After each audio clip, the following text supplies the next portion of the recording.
Hey everybody, it's Natalie with Treasures of Mini, and this is the cue card that we're going to be making today. This stamp set is from Lawn Fawn. It is called How Ya Been, and we're going to be using Brusho and photo paper.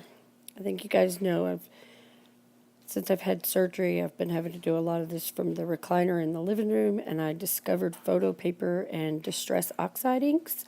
So I decided to try photo paper and Brusho. So this is some glossy photo paper, and I'm just wetting a corner of it and sprinkling the purple Brusho on there, and then spraying it again with a water bottle that just had plain water in it. Then I'm going to move it around with my brush. You'll see, at first I didn't have this laying on a towel, but I've discovered that when I use Brusho, I really like to have it on an absorbent layer underneath. So I'm going to be doing like a rainbow effect, diagonal strips of color on here. So I think you saw first I lay down a little bit of water, then I sprinkle my Brusho on. That kind of keeps it, if you put the water down first, it keeps the little crystals from going everywhere. And then I spray it with a water bottle and move it around a little more. And you do get some bleeding, but it's okay because you're doing the colors in like order of the color wheels. So if they mix a little bit, they don't make yucky, ugly colors. But if you notice when I do, you can tap off any excess that you have coming up on the edges too. That's what I was doing just then. If you'll notice here though, when I go in to lay down water for the yellow, I try not to put my water line all the way next touching the green. Try to leave just a little bit of a gap. And then when I spray it, I kind of blend it at that line. But as you can see, these are transparent. So you can really see that green and the yellow more so than with any of the other colors. So I thought maybe I could try to add a little bit more and try to hide that some. I mean, it looks better, but you could still see it.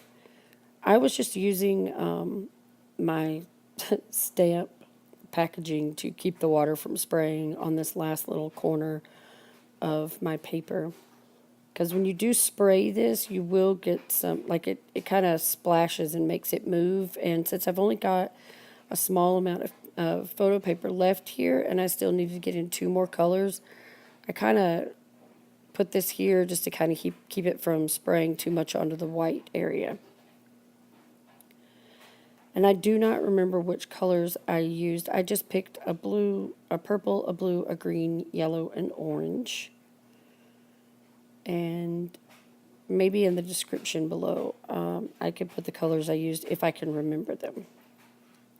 So this is the last little spot with the red. And I'm just going to kind of move it around a little bit. And if you look in that yellow, when I sprayed the red and the orange, you could see how it made that cool little effect. So I just lay a paper towel over it to pick up any excess water. And now I'm going to set that aside. So now with my Mini Misty, I'm going to stamp out the pieces from the stamp set that I'm going to be using on the card. First I stamped the jelly beans, and now I'm going to stamp the actual jar. This is on some Strathmore Bristol cardstock, and I am using Versamark black ink because I'm going to be using my Zig Real Clean Color markers, and the Versamark is waterproof. That's also why I'm using Bristol. So you can see I stamped some extra jelly beans, the lid, and the label. And now with my Zig markers, I am going to color the jelly beans, well, all the elements. I'm only going to show you, let you watch me coloring a few, because it's pretty much the same process over and over again. With each jelly bean, I chose 2 shades of the same color. So with here, I've got a light green, and I move that around with a very damp brush. It's not soaking wet. There's not a lot of water on it. And then for the shadow, I've come in with a darker green, And again, with my paintbrush with a small amount of water on it, I kind of move it around. Now you can see I'm kind of tapping because I want my shadow to stay there. If I just really start moving, it's going to blend all in. Now right here, this is a very dry brush, and you can see I was able to pick up some of the color to make it kind of have a highlight. So I'm going to do one more green jelly bean. I'm going to pick one that's kind of in the back so I can show you how I do that. Zig colors or these zig markers I actually love using. They are a very easy way to get beautiful watercolor paintings with not much effort. Anyway, so now I've picked two shades of red, a lighter one and a darker one.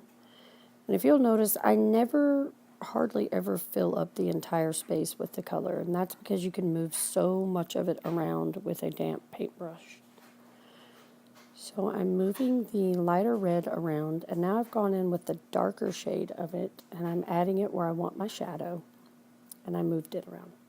So here's all the jelly beans colored, and now I'm going to try to color the glass jar and make it look like a glass jar. So I chose those two lighter shades of blue, and on the bottom and the sides, well, the bottom I used that darker blue, on the sides I used the lighter, and on the top I used the lighter, but I'm trying to keep it white in that front center part. And then with the darker one, I'm just kind of doing some little lines going down the side of it. I'm not really sure what I'm doing at all with this glass jar, I'll be honest with you. I am just playing with it until it looks like a glass jar. I know that the glass, when you're looking through glass, the color's uneven, and you've got lots of I was going to say textures, but I don't know, like silhouettes of color. So that's what I was trying to do. But anyway, so here's the lid, and I just used like a light gray and a dark gray. And I think if you remember a while back, I did several zig colorings or painting, I guess you could say, of coffee cups, and I showed you guys how to do, when you're trying to do something that's round, you want that center of it to be the lightest part. You want those sides to be where most of your shadow is. So remember, you only have to lay down a little bit, and then you use your brush to carry the pigment throughout. And I am fussy cutting these out, so that's why I went outside the line while I was working on this lid. I was really kind of having trouble with this lid. It just wasn't really working the way I wanted it to.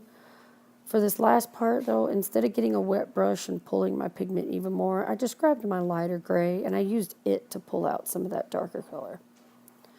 So here it all is, and I'm going to cut it out and set it aside. So now back to our background piece. I have a side folding A2 size card, and I have all the elements here that I have fussy cut out. And I started out with by taking some Tombow Mono Multi Glue, and I glued our background piece to the card. And I also used the Tombow to glue down the little jar of jelly beans.